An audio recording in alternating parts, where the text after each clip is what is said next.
यह कहानी है आर्यन की, जिसे रात के सन्नाटे में हेडफोन लगाकर गाने सुनने की आदत थी।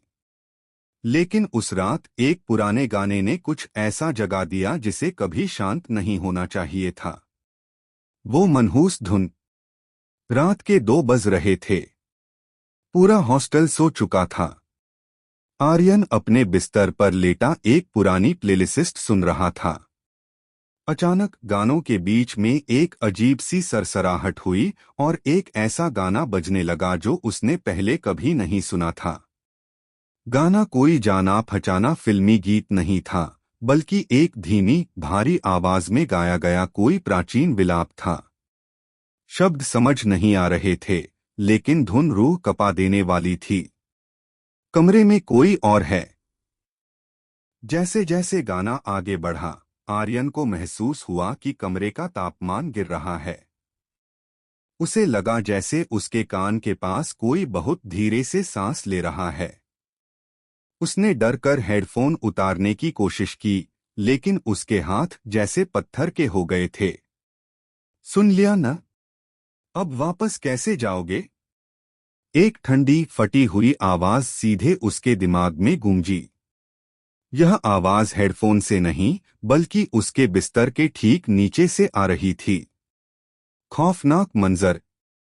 आर्यन ने हिम्मत जुटाकर अपनी आंखों के कोने से नीचे झांका। पलंग के नीचे से 2 सफेद लंबी उंगलियां बाहर निकली हुई थीं, जिनके नाखून काले और सड़े हुए थे।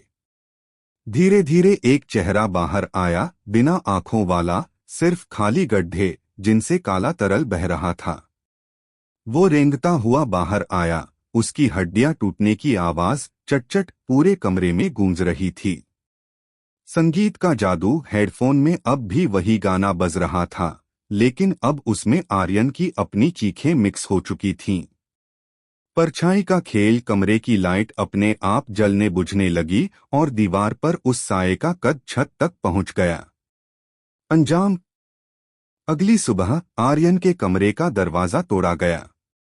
कमरा अंदर से बंद था। आर्यन अपने बिस्तर पर बैठा था, कान में हेडफोन लगे थे। उसके चेहरे पर एक अजीब सी जम चुकी मुस्कान थी। जब वार्डन ने उसके कान से हेडफोन निकाला, तो उसमें कोई संगीत नहीं बज रहा था। बस एक धीमी आवाज बार बार दोहरा रही थी। गाना खत्म हुआ। अब तुम्हारी बारी है। आर्यन की आंखें अब सफेद हो चुकी थीं, ठीक उसी साये की तरह जो उस रात गाने के साथ आया था। लोग कहते हैं कि आज भी अगर उस हॉस्टल के गलियारे में कोई रात को हेडफोन लगाता है, तो उसे वही पुरानी धुन सुनाई देती है। आर्यन की रहस्यमय मौत के बाद हॉस्टल का वह कमरा नंबर 304 हमेशा के लिए बंद कर दिया गया। लेकिन डर बंद नहीं हुआ। हॉस्टल के लड़कों के बीच एक बात फैल गई, आर्यन गया नहीं है, वो बस उस धुन का हिस्सा बन गया है। रूहानी फ्रीक्वेंसी।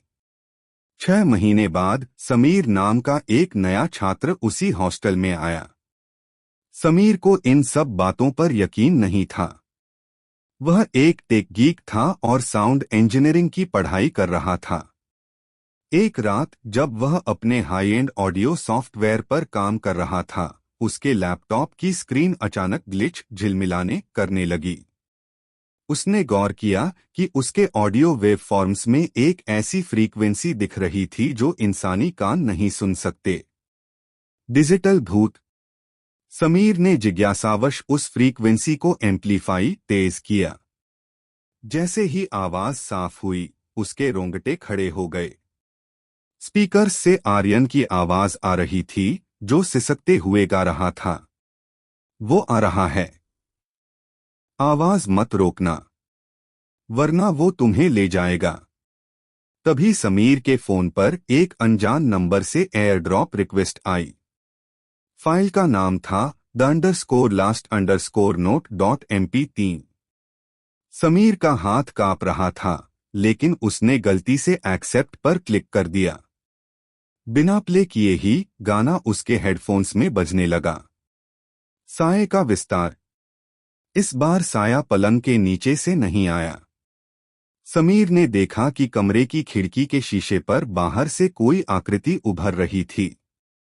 वह आर्यन था, लेकिन उसका शरीर धुएं जैसा काला था और उसकी उंगलियां शीशे को कुरेद रही थीं। कर्कश आवाज, खिड़की पर नाखूनों की रगड़ से निकलने वाली आवाज ठीक उसी गाने की धुन से मेल खा रही थी।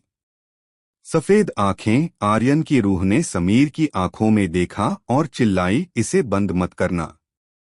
अगर संगीत रुका तो वो तीसरा बाहर आ जाएगा। समीर ने घबराकर हेडफोन फेंकने की कोशिश की, लेकिन तार उसके गले के चारों ओर सांप की तरह लिपट गए। वह संगीत अब समीर के खून की धड़कन बन चुका था। तीसरा दरवाजा। तभी कमरे के कोने में एक काला पोर्टल सा खुला। उसमें से वह मूल बौना साया, जिसने आर्यन को मारा था, बाहर निकला। उसने आर्यन की रूह को गर्दन से पकड़ा और समीर की ओर इशारा किया। अचानक समीर को महसूस हुआ कि उसका अपना शरीर डिजिटल पिक्सेल्स में बदल रहा है। वह खींचकर लैपटॉप की स्क्रीन के अंदर जा रहा था। अगली सुबह वार्डन को कमरा खाली मिला। समीर गायब था, लेकिन उसकी स्क्रीन टूटी हुई थी। स्क्रीन के कांच के अंदर समीर की एक धुंधली तस्वीर दिख रही थी, जो चीख रहा था। हॉस्टल के वाईफाई नेटवर्क का नाम अपने आप बदलकर हो गया था, कीप लिसनिंग, सुनते रहो। अब वह भूत केवल एक कमरे तक सीमित नहीं था। वह पूरे डिजिटल नेटवर्क में फैल चुका था। जो भी उस हॉस्टल का वाईफाई इस्तेमाल करता, उसके फोन में अपने आप वह गाना बजने लगता। की दीवारों और लैपटॉप की स्क्रीन से निकलकर पूरी दुनिया में फैलने वाला था। समीर के गायब होने के बाद वह मनहूस गाना इंटरनेट पर एक वायरल अर्बन लेजेंड बन चुका था। The dark stream, the dark stream. Social media पर एक नया चैलेंज शुरू हो गया, द 3 AM मेलोडी चैलेंज। लोग रात के 3 बजे एक खास लिंक पर क्लिक करते थे। सबको लगता था कि यह सिर्फ एक प्रैंक मजाक है, लेकिन उन्हें नहीं पता था कि वे एक डिजिटल जाल में फंस रहे हैं। एक रात ईशा नाम की एक मशहूर इन्फ्लुएंसर ने इस गाने को लाइव स्ट्रीम करने का फैसला किया। हजारों लोग लाइव जुड़े हुए थे। लाइव टेलीकास्ट का खौफ। जैसे ही ईशा ने गाना प्ले किया, उसके कमरे की लाइटें धीमी हो गईं। लाइव चैट में लोग कमेंट करने लगे, ईशा, तुम्हारे पीछे कौन खड़ा है? वो परछाई, वो हिल रही है।